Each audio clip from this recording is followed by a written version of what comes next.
فاسألوا أهل الذكر إن كنتم لا تعلمون. আসসালামু আলাইকুম ওয়া রাহমাতুল্লাহি ওয়া বারাকাতুহু।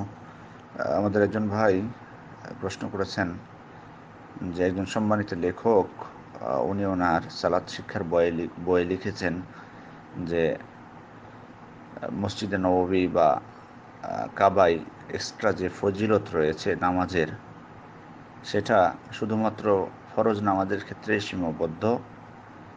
এক্ষেত্রে নফল নামাজের সওয়াবের মধ্যে অন্তর্ভুক্ত হবে না। পাশাপাশি মহিলাদের নামাজের নেকিও তারাও এই দুই জায়গায় যে এক্সট্রা ফজিলত আছে তারা পাবেন না, বরং বাড়িতে পড়াটাই তাদের জন্য উত্তম। উত্তরে বলবো, প্রথমত আমরা যে বিষয়টি বলবো সেটি হলো,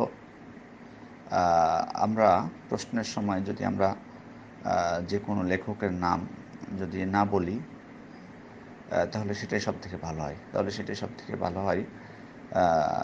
বরং শুধু প্রশ্ন করলেই যথেষ্ট ছিল বোঝার জন্য যে একজন লেখক লিখেছেন এটা কতদূর আপনার কাছে মানে সঠিক মনে হয়, তাহলে যথেষ্ট ছিল। কারণ অনেক সময় লেখকের নাম বললে হয়তো আমি যখন উত্তরে সেটার বিপরীত বলবো বা সেটাকে মূল্যায়ন করতে যে হয়তো সেটার বিপরীত হয়ে যাবে, তখন হয়তো অনেকে হয়তো লেখক সম্পর্কে হয়তো অনেকের মানে সবাই তো আর এই সমস্ত মতভেদপূর্ণ বিষয়গুলো বুঝে না, সেজন্য হয়তো তার সম্পর্কে হয়তো দেখা যাবে যে ভালো ধারণা ছিল, বলবে যে তাহলে এই লেখক এরকম করলেন। অথবা আমার সম্পর্কে তার হয়তো নেগেটিভ ধারণা হতে পারে যে তিনি একজন এত বড় মানের লেখক, তার বিরোধিতা করছেন, তিনি আর বাকি যোগ্যতা আছে বা যাই হোক না কেন। আমরা এই সমস্ত কারণে আমরা আগে অনুরোধ করেছিলাম আপনাদের সবাইকে যে প্রয়োজন নাই সেটা বলার, বরং যথেষ্ট ছিল যে একজন লেখক এটা বলেছেন। যাই হোক, আমরা সে বিষয়ে যাচ্ছি না। এখন কথা হলো যে মসজিদে নববী এবং মসজিদে হারামের নামাজের জন্য এক্সট্রা ফজিলত, এটা সুন্নাতের মধ্যে অন্তর্ভুক্ত হবে না।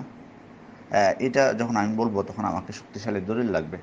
কারণ হাদিসে বলা হয়েছে সলাতুন ফি মসজিদি হাদা, সেখানে সলাৎ শব্দটিকে ওলামা ইকরাম বলছেন, যারা ফাকিহ প্লাস যারা লোগাবিদ ভাষাবিদ তারাও বলতেছেন এখানে সলাৎ শব্দটি নাকেরা, এবং এখানে সব নামাজকে অন্তর্ভুক্ত করবে, শুধু ফরজ নাই, ফরজ নফল সব নামাজকে অন্তর্ভুক্ত করবে।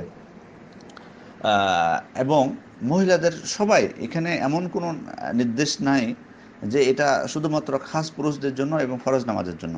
বরং আমি যখন এটাকে খাস করতে যাব বা আলাদা করতে যাব মহিলাদেরকে বা নফল নামাজকে, তখন আমাকে শক্তিশালী দলিল লাগবে। কারণ আপনারা অনেকে অবগত আছেন, আপনারা অনেকেই জানেন উসুল ফিকার আম খাস বলে একটা বিষয় রয়েছে।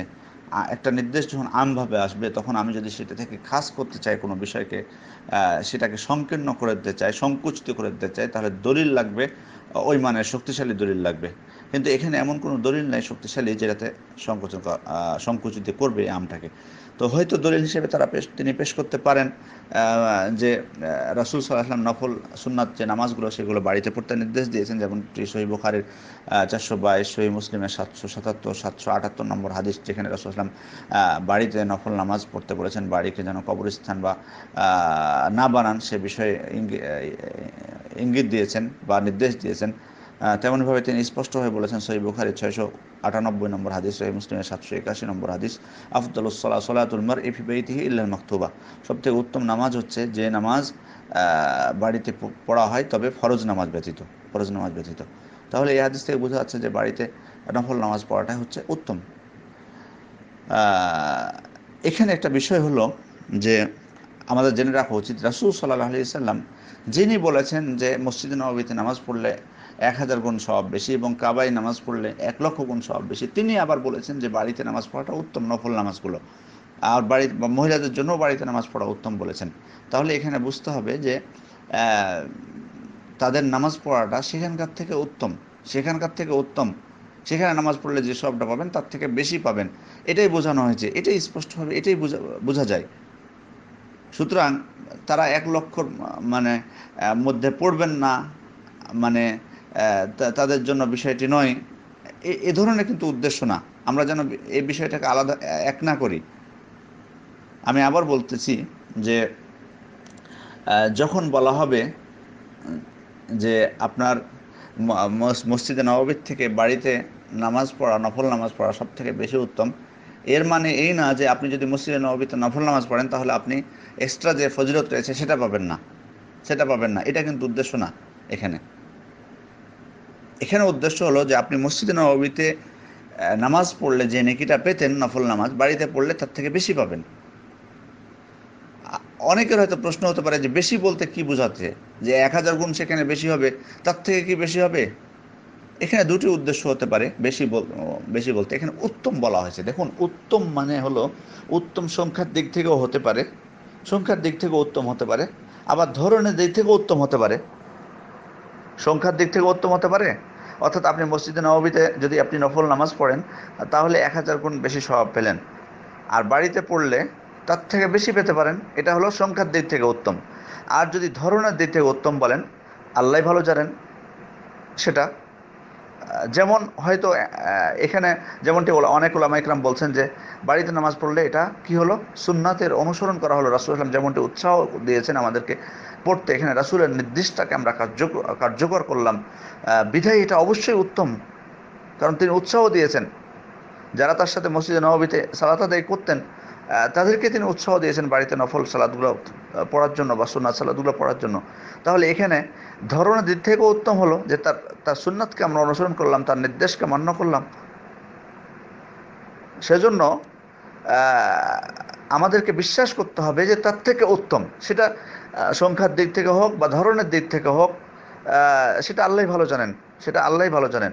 কিন্তু এর মানে এ না যে মসজিদে কেউ পড়লে তিনি 1000 গুণ বেশি পাবেন না। কারণ রাসূল সাল্লাল্লাহু আলাইহি ওয়াসাল্লাম যখন নামাজের কথা বলেছেন তিনি ফরজ সালাতকে নির্দিষ্ট করেননি, বা বলেননি যে পুরুষদের জন্য এটা মহিলারা পাবে না, এ কথা তিনি বলেননি।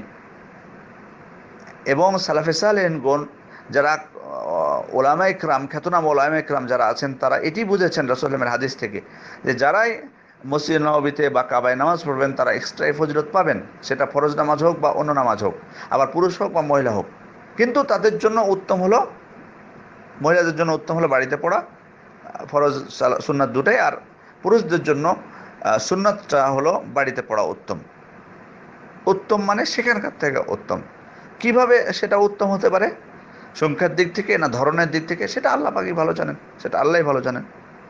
এখন যেটা কথা হলো যে সম্মানিত লেখক তিনি যদি কোনো সালাফে সালেহিন এভাবে বুঝে থাকেন, উনি যে বুঝটা সেখানে উল্লেখ করেছেন যে কেউ নফল সালাত মসজিদ নববীতে পড়লে সেটা 1000 গুণ সওয়াব পাবেন না, বা কাবাতে পড়লে 1,00,000 গুণ সওয়াব পাবেন না, এই বুঝটা যদি কোনো সালাফে সালেহিনের বুঝ হয়ে থাকে তাহলে আমরা এই বুঝটাকে শ্রদ্ধা জানাই। কিন্তু আমরা বলবো যে এই যে বুঝটি অন্যান্য ওলামা একরামগণ বুঝেছেন, বেশিরভাগ ওলামা একরাম যে সওয়াব পাবেন সেটাই সঠিক। আর যদি এটি ওনার প্রতি আমাদের ভালো ধারণাই করতেছি যে এটি তার নিজস্ব মত না, নিজস্ব মত যদি হয়ে থাকে তাহলে আল্লাহ তাকে ক্ষমা করুন এবং তাকে আরও বেশি ইলম দান করুন, সেটাই আমরা তার জন্য দোয়া করব। এবং তিনি ইসলাম এবং মুসলমানদের জন্য যে খেদমত করতেছেন, আল্লাহ যেন তার এই খেদমতকে কবুল করে নেন এবং এর বিনিময়ে যেন আল্লাহ তাকে জান্নাতুল ফেরদাউস দান করেন, সেটাই আমরা দোয়া করব। আজকে দেখুন আমাদের যে সমস্ত ওলামা ইকরাম যারা কোরআন এবং সহিহ সুন্নাহর প্রচারের জন্য তাদের মানে জীবনটা বিলিয়ে দিয়েছেন বলা যায় এক প্রকার, তাদের জন্য আমরা সবসময় দোয়া করব। মানুষকেও ভুলের ঊর্ধ্বে নয়, মানুষকেও ভুলের ঊর্ধ্বে নয়, এটা আমাদের মনে রাখতে হবে। রাসূল সাল্লাল্লাহু আলাইহি ওয়াসাল্লাম বাদে কেউ ভুলের ঊর্ধ্বে নয়। সুতরাং তিনি বাদ দিয়ে যদি কেউ ভুলের ঊর্ধ্বে না হয়ে থাকেন, তাহলে বর্তমান যুগে এসে যদি কেউ হাজারো ভুল করেন তাহলে এটা কোনো সমস্যা না। তো যাই হোক, যারা কোরআন এবং সহিহ সুন্নাহর প্রচারের জন্য আত্মনিয়োগ করেছেন কিন্তু সামান্যতম ভুল হচ্ছে, এটা কোনো বিষয় না। সেজন্যই তো আমরা বলি যে একজনের গোলামি করা যাবে না, একজনের গোলামি করা যাবে না, বরং অনেক ওলামা ইকরামের বক্তব্য শুনতে হবে, অনেকের বই পড়তে হবে, তাহলে সঠিক জিনিসটা আমাদের কাছে পরিষ্কার হবে। আশা করা যায় বিষয়টি বুঝেছেন। আসসালামু আলাইকুম ওয়া রাহমাতুল্লাহি ওয়া বারাকাতুহু।